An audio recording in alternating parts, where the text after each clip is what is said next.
and welcome to another week and another Friday. I am your host, Marianne, and this is Wine After Five, the podcast where we unwind after a work week. We absorb the lessons that we learn and we grow together. In today's episode, I will be answering 10 questions in regards of my career, my leadership journey, and myself. If this is something that you would like to consume in order to know me better and know where the ideas and the concept for this podcast are coming from, go ahead, open yourself a bottle of your favorite wine, pour yourself a glass of your favorite vino, and I will be here waiting for you with question number one.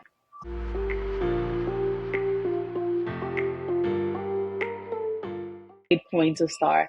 So, I'm a lawyer by profession, meaning that I have a bachelor degree in law. I'm a seller by experience, meaning that out of the 15 years that I have of experience in this leadership journey or being a leader, most of those years has been in sales or in customer service, but mostly sales. And I am a negotiator by passion. And by this, I mean that I love negotiation. I'm the type of person that participated in the United Nations models back when I was school. I like to negotiate, especially if it can influence a business culture and it can teach people how to do it and people how to do not negotiate their values.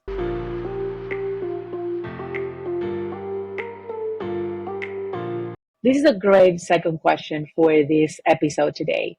And the lesson or the biggest lesson that I've learned so far in this leadership journey is to remain true to myself and to remain loyal to my core values. I learned this lesson the hard way because of my first role as a leader, or the first role in which I felt I was capable to influence people. I was too permissive with those people, which led me to fail as a leader on that particular role. And then I was trying to protect my core values too much and put too many strict boundaries around me that I become, or I was perceived as dictatorial.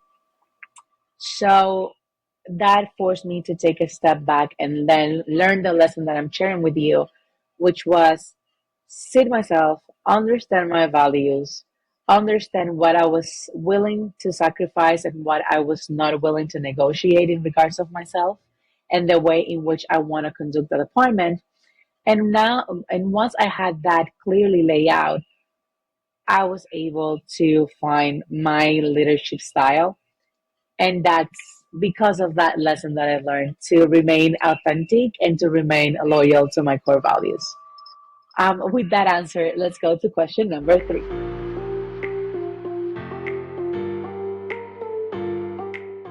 Sure. A challenge that I can think of based on the answer for the prior question was in my strict boundaries era. And during this era, I was so afraid to people crossing my boundaries that I forgot the importance of community. I forgot the importance of a leadership role, which is to influence others, to lead others by example. So I wanted to do everything myself. I did not trust in any one of the members of my team. I did not delegate. Um, and during that path in which I was figuring out my leadership style, I learned that in order for you to be a good leader, you need to allow others to think by themselves. You cannot micromanage. You need to ask for help when you need it, and you need to coach and support when others need it. So that's a challenge that I overcome. Thankfully, right at the beginning of my leadership journey, because I've seen other leaders that it took them 10, 15 years in order for them to be able to figure it out. I think that's a pretty neat, narrow answer for that particular question. So let's go to question number four.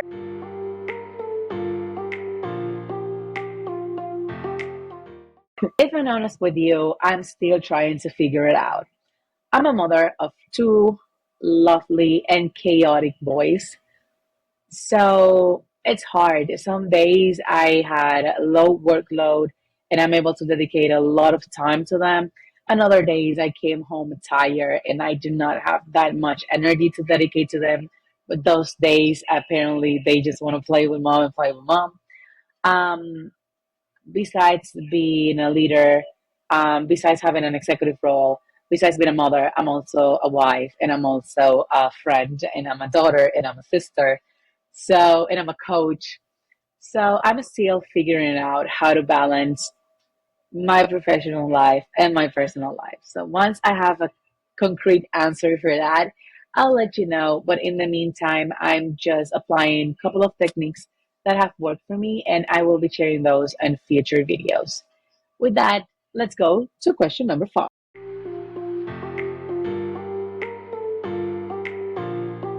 I'm a bookworm. I'm a book lover. I'm an avid reader. If my bookshelf is any indicator of that, I do have a shelf that is entirely dedicated to books for personal growth and leadership growth. So I do have two recommendations for this particular question.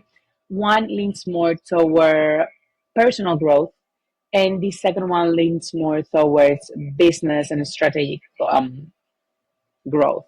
So the first one, the one that is personal, I have it here, and it is the fourth agreement. I do not encourage rereading. I do believe that there are too many books and too little time in order to reread a book. But this is one that I keep coming back over and over again. I read these once every year or once every 2 years because every single time I read it, I learn something new about myself. I figure out something new and I feel like a growth as a person. The second one, I did not have it in my shelf because I had it on my Kindle, and it is The Five Dysfunctions of a Team. The impact that that book had in my life is so big that I've even created a coaching program that is called Diagnosing the Five Dysfunction of a Team.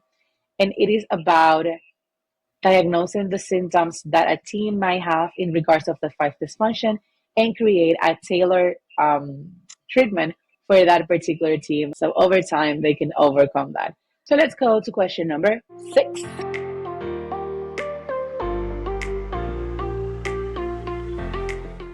This is a fantastic question because definitely the way in which I describe success right now is not the same way in which I described success 15 years ago when I started my leadership journey.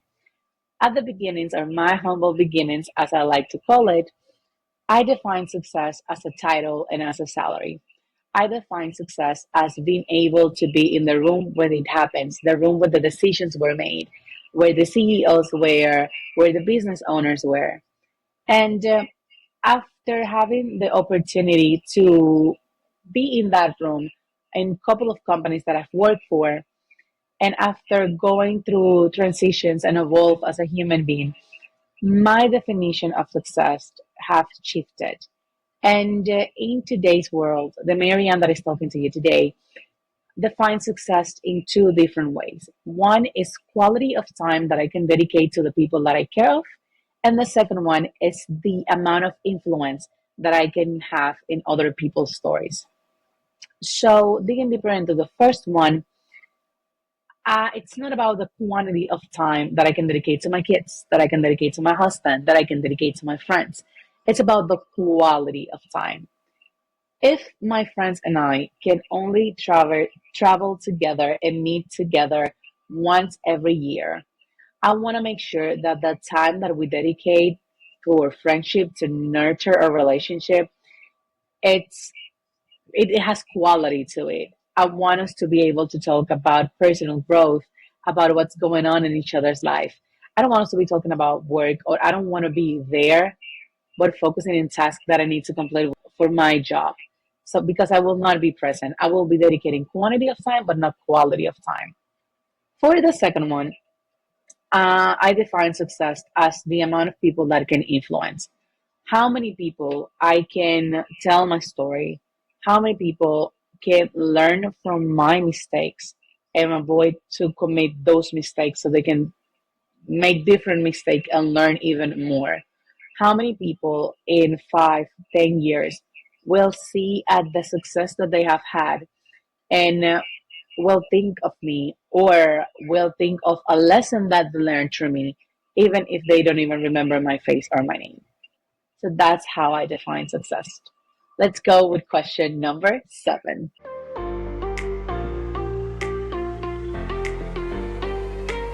This is another one that I'm learning how to do it. Something that have helped me, it's one after five. So this podcast and now the video version of it, because it's not only get here on a Friday, sit down or stand up as I am right now and record a video. It's about getting home every day after work and write down the lessons that I learned. Write down how I felt. It's unwinding, well, with my husband, talking to him when something went wrong throughout the day or when I'm really excited about big news that I have to share. So by the end of the week, I can sit down in front of the camera. I can create the layout of the information and the conversations that I want to have with you guys, and I can unwind and dedicate my weekend to my personal life. So taking the cape of executive and putting the cape of Marianne in my personal environment. With that, let's go to question number 8.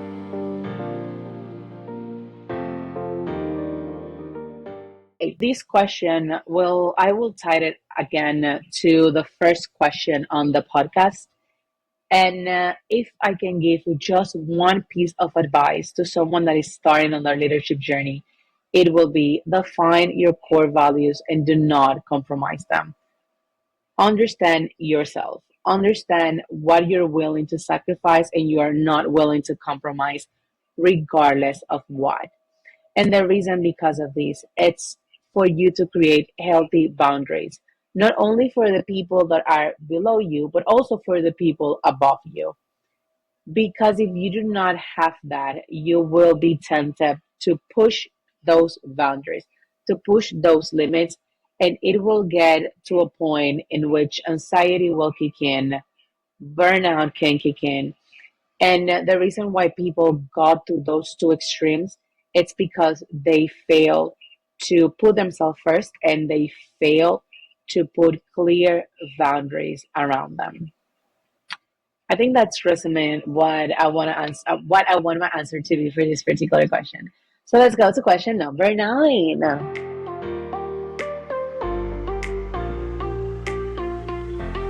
We are almost reaching question number 10, and this is a great question, and it's a storytelling time. Why storytelling time? Because if you remember our second question, at the beginning of my journey, I did not believe in community. I did not believe that other people can influence our life.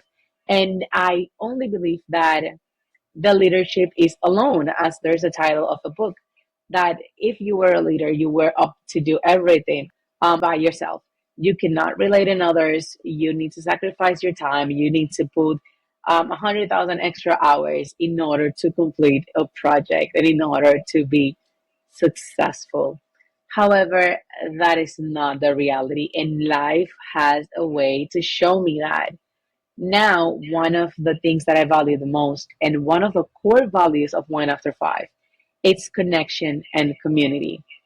I do believe in community. I do believe in learning from others, regardless if they are above or below me on a hierarchical scale. Hierarchical scale. I do believe in influencing other people, and I do believe in surrounding yourself by people that add value to your life. And value can be emotional support, and value can be mentorship, value can be knowledge, whatever you understand as a value. Because to me, if you surround yourself and you spend most of your time with people that you don't like, people that you feel are plotting against you all the time, people that you do not feel comfortable being around, or that you feel like you need to be secretive around those people, then you're just poisoning yourself. You're just living on a level of toxicity that will end up poisoning you. So make sure that you create a tribe, that you have a community, and that that community adds positive, impactful value to your life. And with that, we move to question number 10.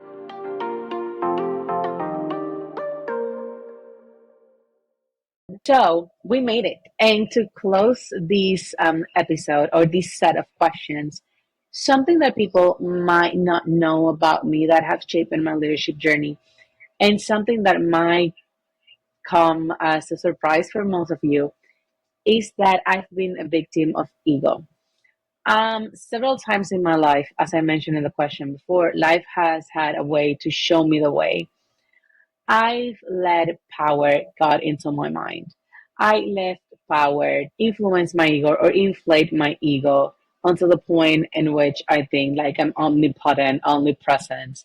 And I had the tendency to dedicate a lot of time, putting extra effort to my career, to a work environment, diminish other people's jobs or influences. And life had a way to hit me in the cheek, put me down, make me touch button in order for me to change my perspective and see life from a different view, from a different scope, and understand that I was moving through my leadership journey from the ego and not from my true self and not from my real self. This is something that thankfully I haven't find in quite some time. I'll say maybe 5, 6 years. I haven't had any of these encounters with life, and I think it's because I've learned my lessons and I've been able to notice those moments in which ego might be taken over in my mind, and I've been able to put it back to rest. So, with that said, if you feel sometimes that you will not be able to be a good leader because you do not know how to handle power, you do not know how to control yourself, you do not know how to eat power in pieces, don't worry. You're just learning, as all of us are here, how to do things better, how to learn, how to find your own rhythm in this leadership journey. So, with that, we reach the 10th question and 10 answers in regards of my leadership journey, my career, and hopefully this will help you to know and learn a little bit more about me besides being the host for Wine After Five. If you like this content, if you want to revisit it, if it was helpful for you, or if you think that anyone else can benefit from it, please share and subscribe to this channel. We post a new video every Friday at 6 p.m. And you can find us in social media. You can find us in Instagram, TikTok, and Spotify as Wine After. If you want to know more about my story and my background, you can follow me in LinkedIn and also read my articles there as Mary Sans and in X as Sans Marianne. Thank you so much for sharing this journey for me. And I want to toast today for you, for me, and for everyone else in this leadership journey, because only us understand the sacrifices we have needed to make in order to learn the lessons that we know today.